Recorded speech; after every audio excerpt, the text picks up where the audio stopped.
నమస్తే ఫ్రెండ్స్. ఏమమ్మ చేవెళ్ళ చెల్లమ్మ సవితమ్మ, తిన్నింటికే కన్నం పెట్టినావు కదమ్మా, మెచ్చుకోవాల్సిన దానివి.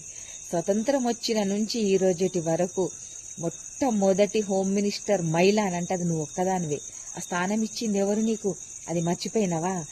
డబ్బు వ్యామోహంలో బట్టి డబ్బు ఆశలో ఏం చేస్తున్నావు నీకు తెలియక మర్చిపోకపోతే ఏం చేస్తావు?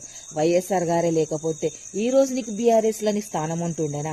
ఆ రోజు కాంగ్రెస్లో స్థానం ఇచ్చి నిన్ను ఒక స్థాయిలో నిలబెట్టింది కాబట్టి నువ్వు ఈ రోజు బీఆర్ఎస్లో నిలబడగలిగినావు కదా.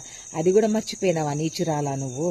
చేవెళ్లకు ప్రాణహిత చేవెళ్ళ అని నువ్వేం చేసినావు చెప్పు? ప్రాణం పోసినావా? పైసలు దొబ్బినావా? ఏం చేసినావు? ఏం చేయలేవు. అయినా కాంగ్రెస్ పార్టీ వచ్చి మన రేవంత్ అన్న గెలిచినప్పటి నుంచి చేవెళ్ళని ఏ రకంగా అభివృద్ధి చేస్తున్నాడు అది కూడా చూసి నీ కళ్ళల్లో మనబడుతుందా? నీకన్నా సేవ చేస్తున్నాడనా? ఈరోజు నువ్వు కాంగ్రెస్ పార్టీని దుమ్మెత్తిపోస్తున్నావు.